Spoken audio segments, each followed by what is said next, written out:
Welcome to the Dynamics of Everyday Life, where we demystify some tricky concepts and get to know ourselves a little bit better.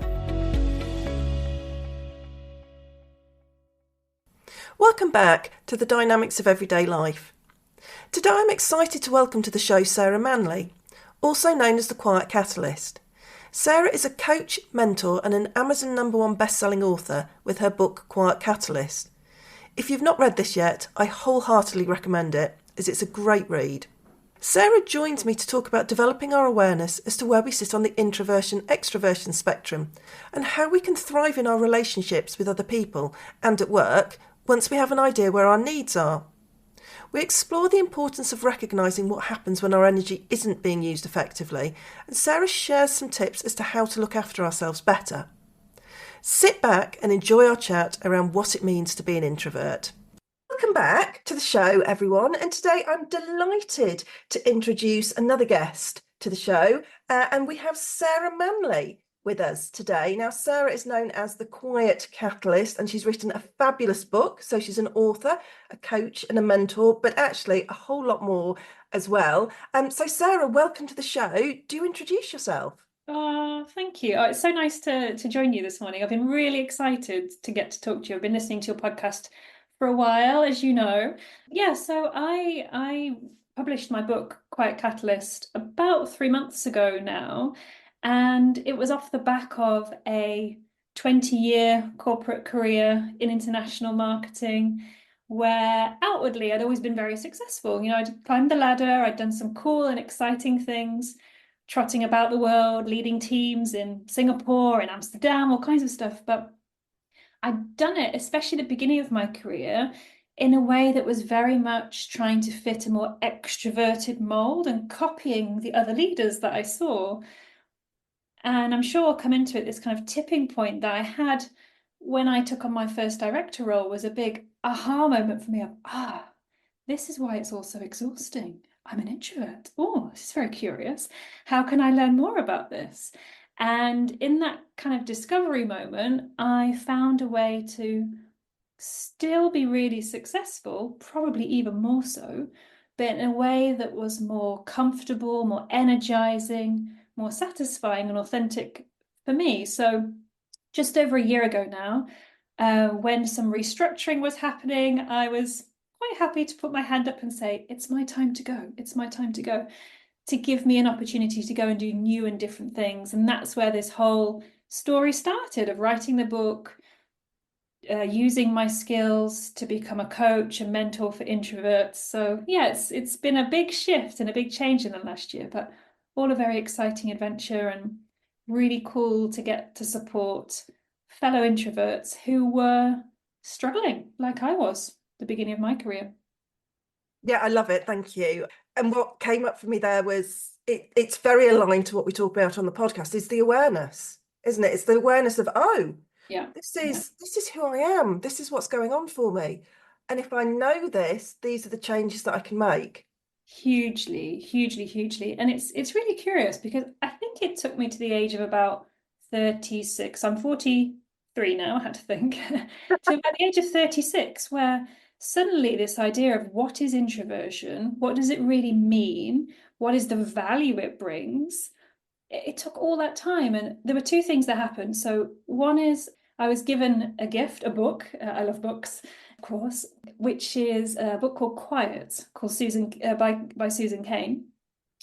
And this for me was like a kind of revelation, a chicken soup for the soul moment of, oh my goodness, somebody has finally explained what's going on in my head, what I physically feel sometimes when I'm being pushed so far out of my comfort zone. Somebody's able to articulate this. For me, I talk to everybody about this book because it's great.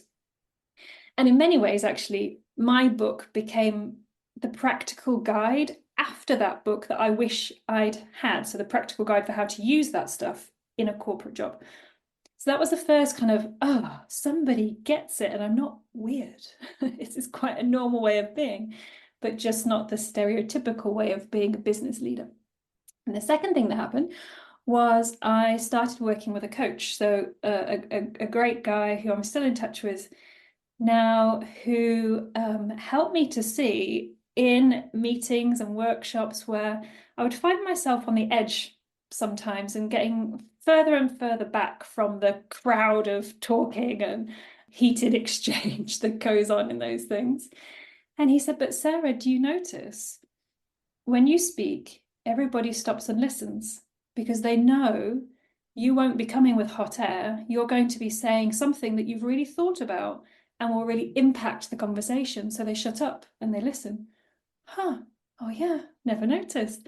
So by working with a coach like that, it really gave me a different level of self-belief and confidence that I hadn't had for a long time. I think that confidence had been chipped away for a long time by being given feedback, which was well-meaning, but actually a bit sharp.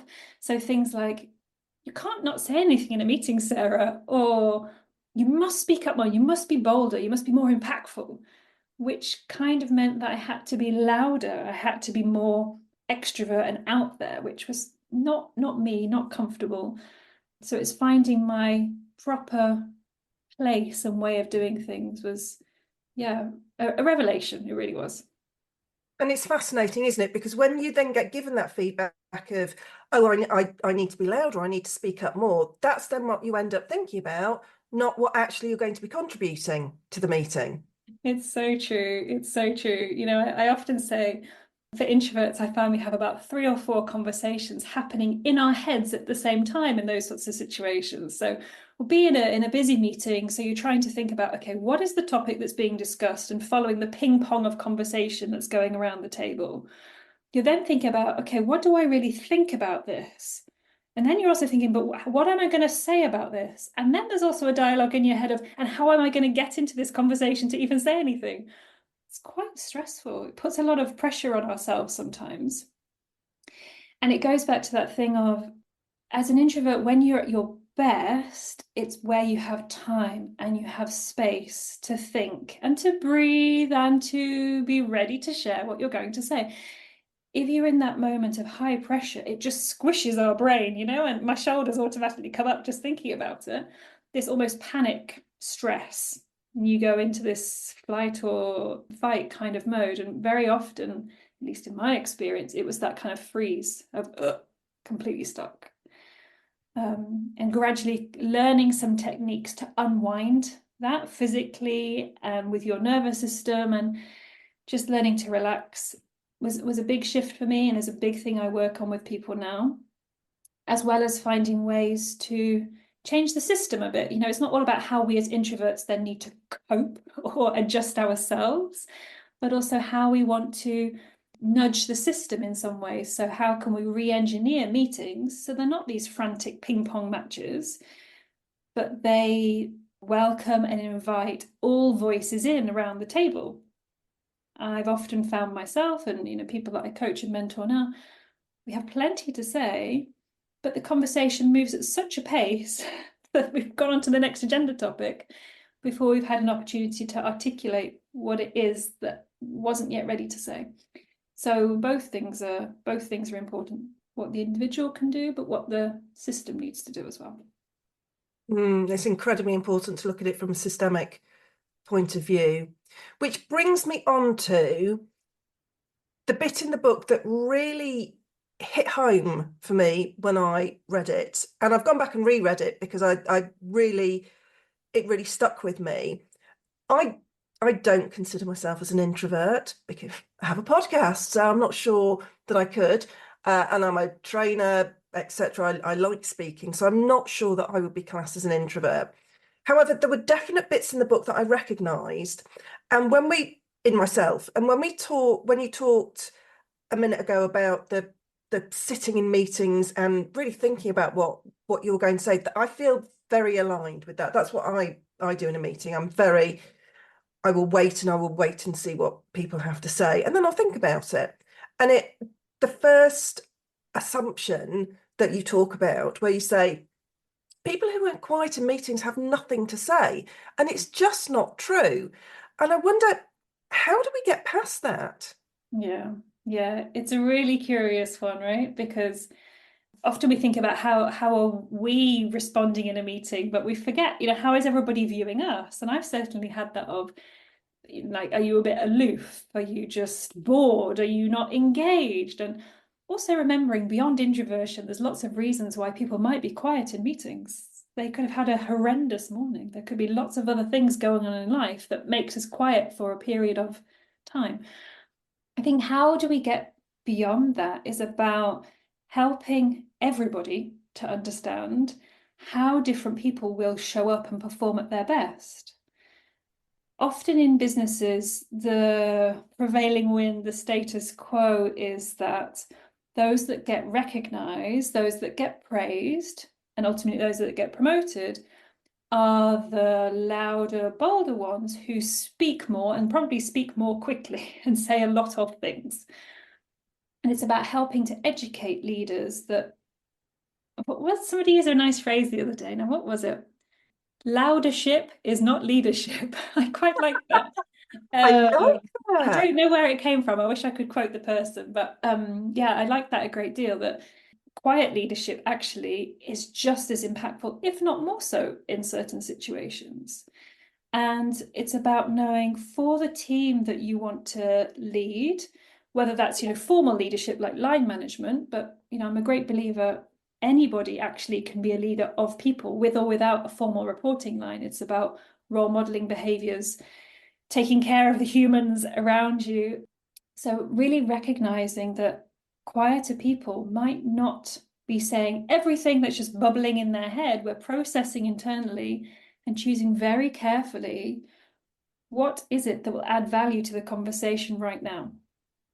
I think the risk that I see so often in organizations is if the point never gets to the right now moment where you have the opportunity to share, those things never get spoken. And what a waste. What a waste. There's a bit in the book, it's the last chapter, which in some ways, if I'm very honest, wasn't fully formed in my head. And I'd still love to go back and write more about that, which is about the idea of the future of business and the future of leadership and what quieter voices can bring for that, knowing that often introverts are the more reserved, the more careful, the more cautious, the more considered before blustering ahead with ideas and off we go. And here I'm being a bit stereotypical just to exaggerate the point, But the idea being that, for some of our very complicated things that we need to solve in business and in the world these days, we need that diversity of voices and viewpoints. It's not saying introvert good, extrovert not good. It's about putting that diversity together and really getting that collaboration working. So to get past that thing of, quiet means you have nothing to say, it's just about bringing these sorts of messages to the table and make people aware that that's not the case. Just the processing is different, but the quality of what comes out often is extremely high. Yeah, I'd absolutely agree with that, because often when you've sat on something and you've thought about it, you've gone through all the different permutations in your mind, haven't you? Well, there's this, there's that, there's the other. Okay, well, now let me formulate it. And sometimes it can be as well, we do need to sit with an idea before it actually comes to fruition. Like you were saying about the last chapter in your book. See, now I've already leapt on to book 2, Quiet Leader, or something like that. I don't know. You never know. You never know. I think this one needs to live and breathe for a while first. But it is so interesting, the whole process of writing a book like that. You work on your ideas in a much deeper way than I've ever really worked on them before. Because again, in business life, it's, quick deadline, next thing. And so you work on a presentation or a pitch, whatever it is, for a couple of months, and then it's the next thing. And here is a piece it didn't take me so long to write. Once I start on something, I really get into it. So I think it took me around, let's say, 6 months to write, perhaps a little bit less, from beginning, really like first post-it note to finished manuscript. But now it still bubbles like ideas and different things. So I love writing. So this is where all the LinkedIn stuff comes from. I'm putting together now this confidence series. So I get asked so much about confidence by people. I'm putting this together. So all these ideas that keep bubbling and bubbling still find an outlet, even though they didn't make the first edition. So what would your top tip be for someone who's listening to this and thinking, oh, maybe I might be an introvert, or at least be, because I think you talk in the book, don't you, about there being a spectrum. Maybe I'm leaning more towards the introverted side of myself. What does that mean for them?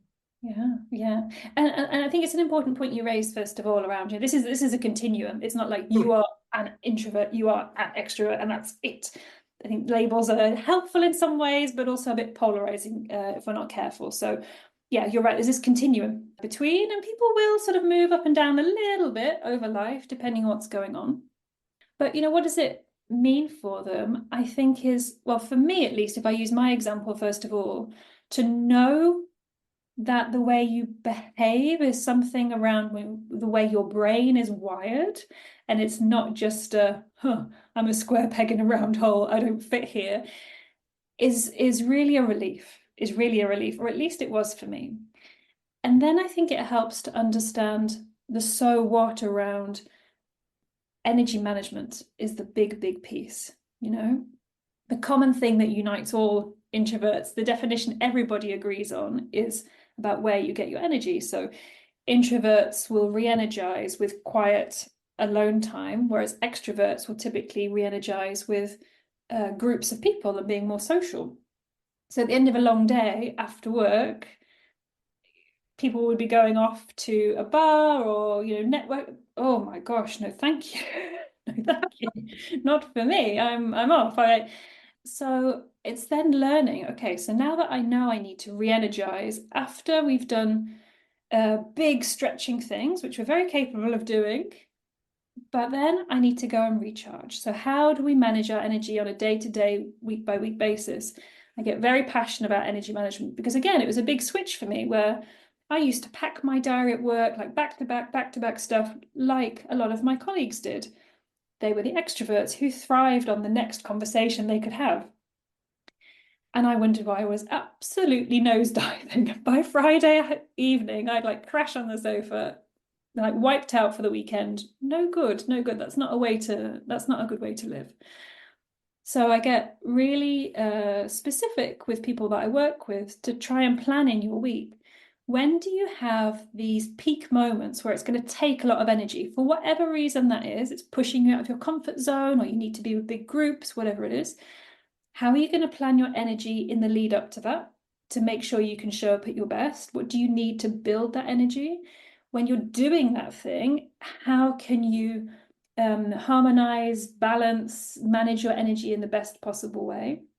And then when you're leaving that, how can you go and recover and recharge again for the next?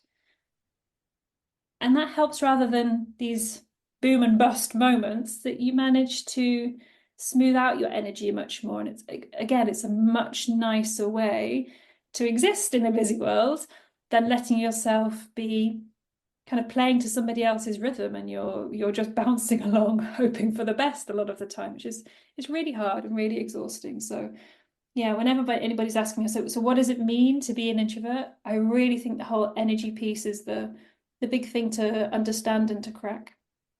That's fascinating because what's coming up for me is, because obviously I look at things from a psychodynamic perspective, I'm thinking about, so how does somebody feel around that? Are there going to be any defense mechanisms coming out? Do people deny that they need this because they feel that they need to put on a face? Are they projecting things into other people? And I'm just wondering if that's something that you come up against quite a lot. Yeah, definitely. This whole thing of self-acceptance comes up a lot.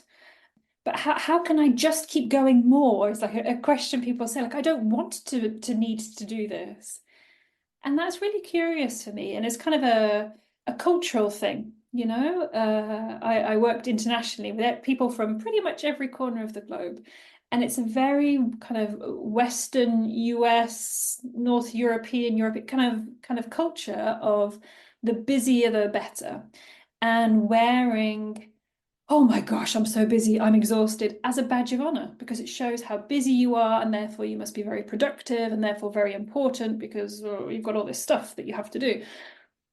If you go more to Asia and the East, the opposite can be true in pockets. So this idea of, being quieter, slower, actually busier the better isn't necessarily true in a lot of those cultures.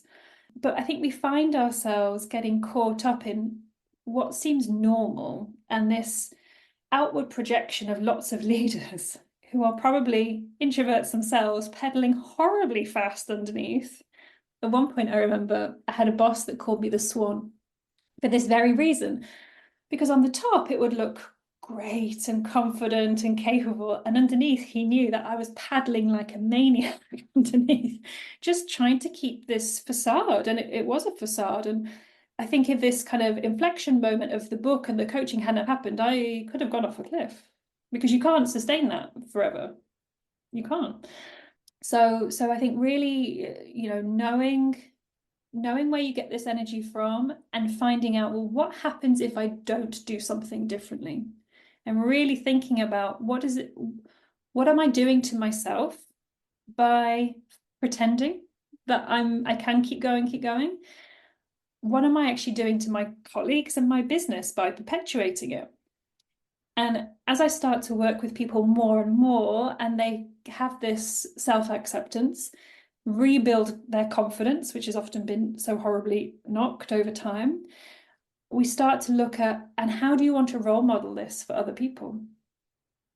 And it came from something that happened to me back in my corporate life fairly late on, when I got very comfortable about talking about being an introvert, and no, I'm not coming to do that networking thing because I'm done, or I'm coming for 20 minutes and then I'm done, and this is why. And there were so many younger people in the business who would say, thank you for saying that and making it okay, that I don't have to spend 3 hours at the bar till midnight, absolutely worn out, because that's what I think I should do. But just giving that permission by role modeling, okay, I don't love networking. I do know some introverts who are okay with it, actually, which is quite cool. But I don't love it. So I'm going to say, I'll be here for half an hour.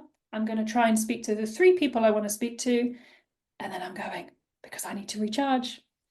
And it's very satisfying for me to get to that point. But I think to share that with other people and make it okay is really helping to make that shift, that systemic shift that we were talking about before.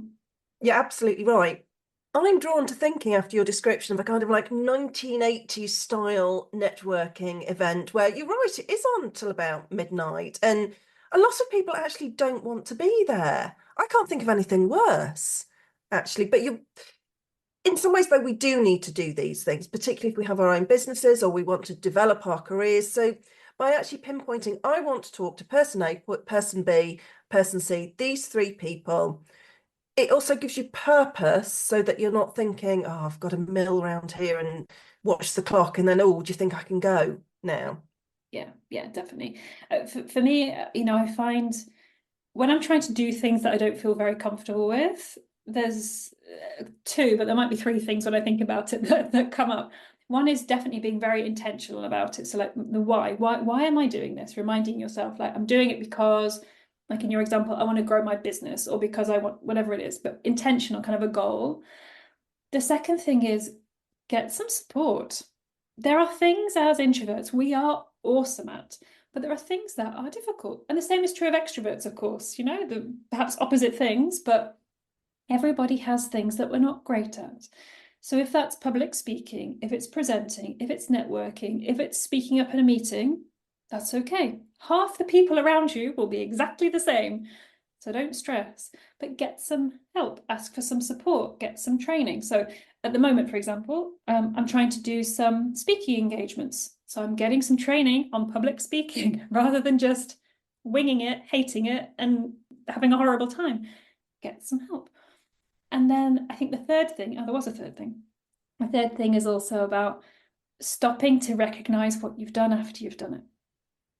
That kind of moment of, if you want to call it celebration, a pat on the back, you want to capture it in a journal, like, today this happened and oof, I'm exhausted, but yeah, well done me. Just capturing those sorts of things really helps to fuel you for the next time, because you remember, yeah, it was stressful and that was tough, but also you capture, but I nailed it. It feels good.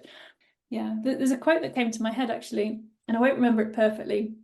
It's from Susan Cain's book, my Bible. which is something around that actually of, as introverts, we're perfectly capable of doing difficult and tough stuff. Of course we can. We have that inner energy and power if it's something that we feel passionately about and we want to do, and we have a clear why, but really don't go it alone. And this is also a bit of a societal thing of whether it's linked to imposter syndrome or not showing a weakness, something like that. We feel like everybody else can do it, and it's just me that can't do it, and I just can't show that I have any vulnerability, and I must just figure it out. No, really, really just say, I don't find this easy. Lots of people around you will say, oh, I don't find it easy either. How can we help each other? Or I found this resource really helpful, and signpost you to something. It's mega, mega important. Absolutely. It's something that I believe very much in life generally. So things like tech. I'm not very happy in the tech world. So when it comes to things like my newsletter, I have a wonderful VA who does it for me. She can do it in about 5 minutes. Whereas I would spend hours staring at a computer screen, probably get quite cross, and then stomp around the house. And then in terms of energy, I'm not role modeling great things for my children. Yeah. Whereas actually, if I'm role modeling, you know what, mum doesn't find this easy, let's find somebody else who can, or we get Uncle Johnny to do my website for me, my brother, who can whip out a website in half an hour or so, whereas I'm never going to be able to do it. So why give yourself the stress if you think I can actually outsource this to somebody who can do it and is better at this than me? Yeah, makes a lot of sense. And I'm a big advocate, I'm sure you are as well, as a coach of, really focusing on your strengths and building from your strengths. I think often introvert strengths get a little overlooked and passed over because they are often quieter strengths that don't show up in a big all singing, all dancing, illuminations kind of way. So things like that very attentive, active listening, that deep processing, that quite awesome, brilliant connecting of dots sometimes. They're like, whoa, where did that come from? Those sorts of things. Those really powerful one-on-one relationships that can form through those skills of deep listening, etc., that very strategic ability. But because they're not showy things of they landed this glitzy presentation, they can be overlooked. But I think those sorts of skills can be built upon to address some of the things you're not so great at. So we continue with the networking example, for example. They, in a networking thing, I like to reframe networking, first of all, as it's a conversation with a purpose. Because networking, we get a bit overwhelmed. Oh, I hate it, I can't do it. But it's just a conversation with a purpose. As an introvert, you have amazing listening skills. You're very good at listening to somebody's story, taking out the salient points, sharing back what's going on, asking a question. So long as we don't put ourselves under too much pressure in the moment and end up stuck and like, oh, too much pressure and nothing comes out. But believe in yourself that you have that superpower. Take a breath, calm your nervous system down. It's going to be fine. It's just a conversation with one person. This is what you're good at. And then over time, building on those strengths, suddenly networking doesn't feel quite so scary and quite so overwhelming. It takes time. It takes practice, like all things to do with building on your strengths, accessing those things that you're not so great at, building confidence. It takes practice. And that doesn't always feel that motivating to do. But if you do practice, it gets easier. It gets even fun to do. Imagine that. Imagine networking can be fun. Yeah. So definitely the practice is the key part, just finding that energy again, starts with energy to have that ability to go for it and to practice. Just try it. It's the same with building awareness around all our unconscious motivations and drives. It's around practice, around noticing, why am I doing this? What's going on for me? Why do I keep repeating this pattern? Or even, oh, I seem to be repeating a pattern. That's interesting. Wonder what's going on there. And if we don't practice it, then it doesn't stay with us. Exactly. I think often these days, I find these days like an old lady, these days like an old lady. But often I find, people want this quick fix, like, well, just give me the magic, the secret sauce that's going to fix these things for me. So first of all, you don't need fixing. Second thing is that there isn't that switch. Otherwise, we're all smart people. You would have fixed it for yourself by now if it was so easy. It does take effort. So therefore, you need to have that goal and that why you want to do it. Otherwise, we'll all give up. And for me, again, I'm a big believer in having your supporters, your champions, whether they're people who are just going to cheer you on regardless, which is wonderful to have, but also those accountability partners who are going to be like, hey, come on, you can do more. I know you can, and we'll really support you to do it, but check in on you as well. There's always a phrase I like, which is the loving boot, So I think we need those people in our lives who will be the cheerleader, pick us up when we're down, but sometimes will just give us the boot up. Come on, not okay. Keep going. I think we need both sets of people in our lives to kick on with things. Absolutely, because otherwise we just stay in our comfort zones. And while sometimes that's important to be in our comfort zones, if we need to, as you say, replenish your energy, recuperate from something, we absolutely need to, but we're not necessarily going to get a lot done in there. Yeah, it comes down to balance as with so many things, and exactly what we said earlier on about that awareness of what you need and get specific about it. So it's not like I need to rest, but what is that rest? Is it active rest, taking a walk? Is it seeing a friend? Is it reading a book? Is it sometimes what I need, which is literally a blanket burrito? So that thing where you like cocoon on the sofa for a while, those sorts of things. But get specific about it. And also, I think when I was at my point of really low energy for a long period of time by doing this rah I can pretend to be an extrovert thing, what I found important was to plan the way out of those recovery moments, because I read a lot and I hear a lot from introverts who become a bit reclusive because it becomes a hard habit to break, that you are very insular and inward looking only, and you're only in your blanket burrito and you're only in the house. And that's not healthy either. As we said, we are this continuum. I'm on the deep side of introvert. I really am, but there is still this continuum. I still need people. I can't live as a hermit. It's not healthy for me either. So how can you plan that exit from your recovery mode in a positive way? So making sure that, if you are really just resting and properly stopping, what is your next step? So what is the next thing that you can put your energy into that takes you back towards the next thing you're going to need to do, going to the office tomorrow, next week, whatever it might be. We don't get stuck in this pattern of kind of downward spiral, doom and gloom of recovery, which is just not healthy. No, it's not. And it can be incredibly seductive at times, though, can't it? You think, oh, I'll just lie on the sofa in a blanket burrito, watch Netflix for hours. And then you get the sign on Netflix where it goes, are you still watching this? And you think, don't judge me. Yes, I am.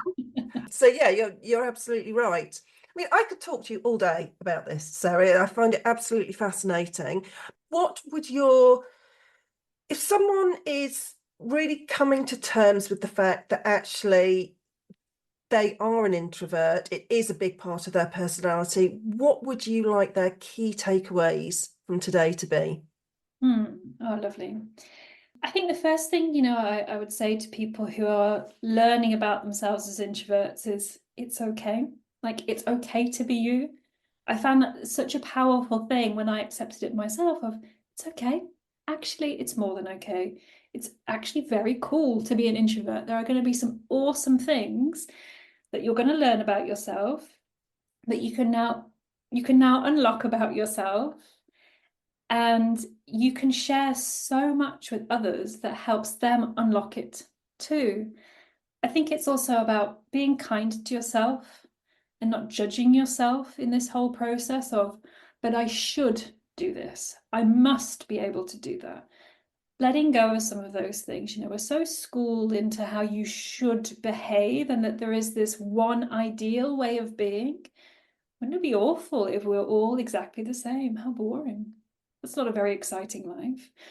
So I think it's about embracing the fact that there are different ways of being awesome. And introversion is one of those. Be kind to yourself, take care of your energy, get serious about your energy. That's the big aha for me, as I said. And then I think find your supporters, find your tribe, for want of a better way of expressing it. The people who are like you, get you. And I dare you actually to go and have those conversations at work with your colleagues. Because when I did, certainly so many people, as I shared before, went, "Oh, that's me too. Thank goodness. Thank you for saying that." And so many rich conversations start to spark from that becomes quite a transformation in how you can feel about yourself. So yeah, if you're just discovering, I'm excited for you. I'm excited for you because there's a cool journey ahead. It's, like with anything, there are lumps and bumps and there are highs and lows. I'm excited for you. It's going to be pretty cool. How can, as part of their introversion journey or experience, how can people find you? Cool. So as we mentioned before, my book, Quiet Catalyst, launched just a few months ago. So you'll be able to find that on Amazon. I'm pretty full on LinkedIn, so you'll find me posting away there every week with some content. And you can also have a look at my website, which is thequietcatalyst.com. This explains about my coaching and mentoring and the new confidence series that I mentioned earlier on. Fantastic, thank you. And I'll make sure that I put all that in the show notes as well for people to dive into and to get to know more about you and your work. I mean, thank you, Sarah, for coming on today. It's been an absolute delight talking to you. As I said, I could talk to you for hours and learn so much more. But I absolutely would recommend that people read your book. I read it and I was captivated by it, even though I wouldn't describe myself as an introvert. There were bits in there that I really did identify with. So I think it's a fabulous read for anybody. So I absolutely recommend people have a look at that. Yeah, as I said, I'll put everything in the show notes, and just a huge thank you for coming on and sharing your wisdom. Thank you. Really enjoyed talking to you, and I hope the listeners enjoy it too. Thanks ever so much. Thank you. Thanks for listening to this episode of The Dynamics of Everyday Life. Please hit the follow button for future episodes and subscribe wherever you get your podcasts. You can follow me on Instagram at The Dynamics of Everyday Life, or find me on LinkedIn at Julia Rogers. I'd love to hear from you and hear your thoughts on dynamics. The Dynamics of Everyday Life is brought to you by Coaching 42 and the fabulous team at the Podcast Boutique.